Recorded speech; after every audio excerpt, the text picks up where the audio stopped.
Welcome back to the Gridiron Expert. Unfortunately, it's the last week of the college football regular season, but in my eyes, it is also the best week. It is rivalry week, and as we all know, rivalry week provides us with some of the best games of the entire year, some of the biggest upsets, and games with decades of histories between teams across the country. And so as always, we're going to break down the 5 biggest games of this week 13. A lot of these games have major college football playoff implications, major conference championship implications, and so we're going to break these down as best we can and share our predictions for these. We have 5 ranked versus ranked matchups this weekend, and 2 of those didn't make the board here because those other two games don't have any major implications. We could have put all of the rivalry games up here because they're so much fun to watch and have major implications, whether the teams are trying to get to a bowl game or in the case of Michigan and Ohio State, have major playoff implications. But we couldn't do that. We had to narrow it down to 5. Those other 2 games that just didn't make the cut are number 7 LSU and number 22 Texas A&M. A very solid SEC matchup there, but that's not going to have any implications towards the playoff whatsoever. LSU, despite being ranked 7th, will not be able to slip in my eyes, in any way possible. And the other game, pretty big, number 21 Utah State and number 23 Boise State. The winner of that game going to the Mountain West Conference Championship game to more than likely play Fresno State. So a very big Mountain West game there, but we just couldn't justify it being up here on the board when we have bigger implications or eye set on bigger sites than the Mountain West Conference Championship game. But you're going to want to watch that one late on Saturday night. We're going to kick things off with a big Friday night game with number 6 Oklahoma and number 13 West Virginia. This game huge for many reasons, but unfortunately not having the type of hype that we were hoping for with West Virginia losing to Oklahoma State last week. Had the Mountaineers won that game, they would have still been at least number 9 in the nation, maybe even number 8 or number 7. And this game would be huge not only for Big 12 title implications, but for the playoff. This is big for Oklahoma because they're still in the playoff race. West Virginia is out, but the winner of this game is going to the Big 12 championship game. So despite West Virginia having, 2 losses now, they can still make the Big 12 championship game, and the winner of this more than likely going to play Texas, who should take care of Kansas fairly easily this week. Although Kansas did put up 40 against Oklahoma, this is a game that Texas cannot afford to overlook. But this is a game I'm super excited about because of the quarterback play. 2 Heisman candidates between Kyler Murray and Will Grier. And of course, we're not doing our Heisman watch here. We said last week that was going to be the last week for that, but we said we wanted to keep our eye here between Murray and Grier, who through the air have combined for 67 passing touchdowns and just 14 interceptions. And I said for weeks on end that the winner of this game, whoever outplays one another, is probably going to make the biggest move in the Heisman race. And right now, people are saying Kyler Murray might be closing the gap on Tua Tagovailoa. Can Will Grier shut that down? Can this West Virginia offense shut that down and maybe cause some separation there? We're going to have to wait and find out. This game, for me, I'm picking West Virginia. Morgantown is a very, very difficult place to play. And I think despite coming off that loss, West Virginia knows what's at stake. They know what they're capable of. I think they're going to be able to shut down Kyler Murray on the ground and be able to get a huge win over Oklahoma, ruin their Big 12 title hopes, ruin their playoff hopes, much like Oklahoma State did to the Mountaineers last weekend. So this is going to be a huge game. Oklahoma steals this one and has a rematch against Texas. They are certainly in the playoff hunt because I think we're going to see some chaos down the stretch. But I like the Mountaineers to pull this one out in a very, very close one. Oklahoma only favored by a few points. If you like offense, if you like shootouts, this is going to be the game for you on the day after Thanksgiving, Friday night. So make sure you stay tuned for this one. But we're going to stick with the Mountaineers, our original pick from back in the summer.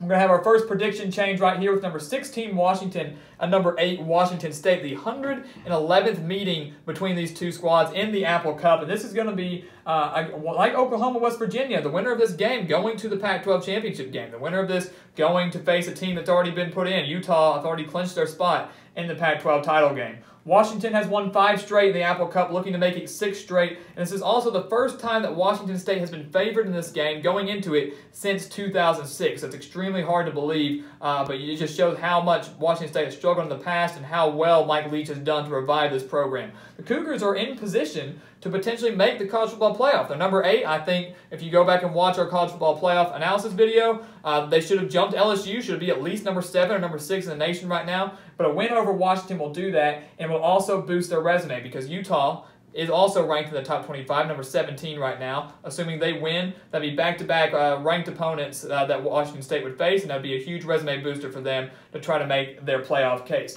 And as I said, this is a prediction change. We originally picked Washington back in the offseason. We're going to stick with the Cougars here. Washington State has the top Pac-12 offense right now. They are averaging 40.5 points per game But Washington, on the other hand, has the top Pac-12 defense right now, just allowing 16.6 points per game. So something's got to give here, and I think the Washington State offense is going to keep rolling. Remember, they put up 55 points in the first half last weekend against Arizona. Gardner Minshew is on a completely different level right now. Some are calling for him to be put in the Heisman watch, and I would not disagree with that. I agree that he should be in the Heisman watch right now. I think he's going to put up a big game against this Washington defense, and they're going to get a win, go to the Pac-12 championship game, and more than likely beat Utah, a team that they have already defeated this season. This game's also very reminiscent of what happened 2 years ago. Same situation in Pullman, Washington on the verge of going to the college football playoff, on the verge of going to the Pac-12 championship game. The winner of that was going to go, and the Huskies got the better of the Cougars, went there, and of course went to the college football playoff, falling to Alabama. So this is a very big game on the national stage and in the Pac-12 stage, but I think the Cougars are finally going to get their break and snap their 5-game losing streak to the Huskies. And then by far, probably the biggest game of this entire weekend, number 4 Michigan and number 10 Ohio State. There's so much history we can talk about here. Michigan's coming into Ohio State as the favorite for the first time since 2004, which is unbelievable. Michigan, believe it or not, has lost 13 of the past 14 games to the Buckeyes. That lone win coming in 2011 when everything was going down with Jim Tressel at Ohio State and Luke Fickell had to come in and serve as interim head coach for the Buckeyes. That was their only win in the past 14 meetings for the Wolverines. Now, many are calling for that streak to end. Many are calling for the Wolverines to finally get their big break, beat Ohio State, go to the Big Ten Championship, and maybe make the college football playoff, and something that we've been expecting out of Jim Harbaugh for years now since he took the job with the Wolverines. Unfortunately, I'm calling for Ohio State to pull off the upset. Believe it or not, it's going to be an upset. And beat the Wolverines and really throw the playoff committee in for a loop and really cause some chaos in the rankings. And I think this is the best chance for that to happen here. I know people are going to criticize me and say, well, did you even watch that Ohio State-Maryland game last week? How they got scorched on the ground by Maryland.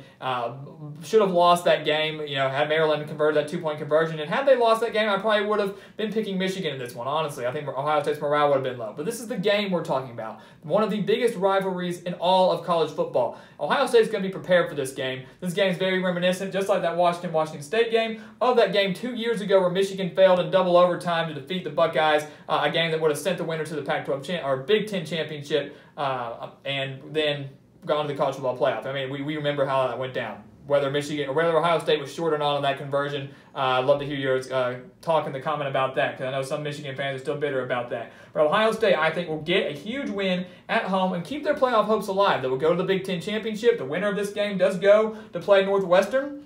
And then from there, will they make the college football playoff? Will the winner of that game make the college football playoff? We'll have to wait and find out. But I think Dwayne Haskins, J.K. Dobbins have a big day against a solid Michigan defense who did not look, in my opinion, that impressive. This is the whole team overall against Indiana last weekend, only winning 31-20. Ohio State, very, very difficult place to play. We know that home field advantage is going to play a huge factor in this game Saturday morning. And I think the Buckeyes get a huge win and cause some chaos through the college football playoff committee.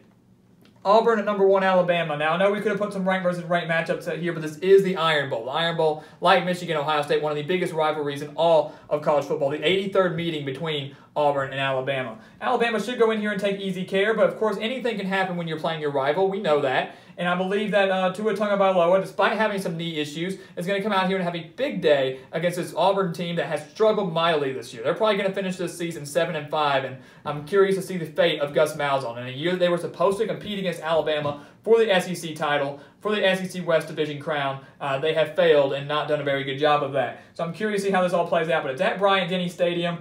I just don't see any way Auburn can defeat Alabama on this one. It's just, to me, it's not possible. Jarrett Stidham has not been playing the way they were hoping. The running game has not been as solid as they were hoping. And many defenses can't even stop this Alabama offense. I don't know anybody that could. I think the best bet for that is going to be Georgia or Clemson. I think Alabama rolls in this one, remains number 1, and sets up a huge showdown the following weekend against Georgia in the SEC championship game.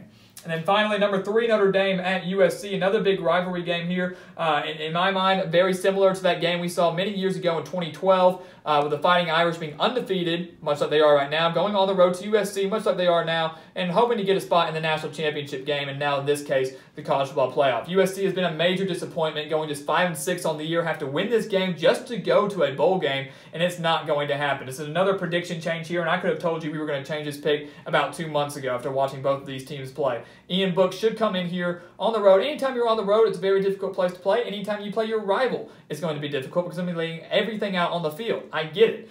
But Ian Book's on a completely different level right now. After watching the way Notre Dame has played, especially against Syracuse last weekend at a neutral site, I'm very excited to watch this game, but I think the Fighting Irish continue to roll, finish the season undefeated. Of course, they don't have a conference championship game. That would put them at 12-0 on the year, and that should solidify them a spot in the college football playoff. Where they finish, number 3, number 4, who knows? But with a win here against USC, the Fighting Irish will be in the college football playoff, and I think they actually take fairly easy care of USC, despite only being about 10.5 point favorites to open up. But I'm excited for this one. USC is going to have a heck of a day defensively to win this game because Notre Dame's offense is clicking very strongly right now. And also, you got a quarterback in JT Daniels for USC that has not been playing as well as we expected, but he is just a freshman. We have to keep that in mind. Growing pains for USC. Hopefully they can improve on that. The bigger question is, after this game, what will happen to Clay Helton? That's something we're going to have to wait and find out for. So these are our top 5 biggest games. I want to mention I've gotten a few comments from a couple people saying that I always pick the higher-ranked teams. And if you look, I'm not picking them here with Oklahoma, West Virginia, and Michigan, Ohio State. I also don't always pick the home team, but I do believe in home field advantage. So I just want to address that. I don't always do that, but it seems to work out pretty well for us, being at 75%, 76%. Just thought I'd throw that out there. A couple other biggest games that we've got left this week. Despite being rivalry week, we've got big games coming here.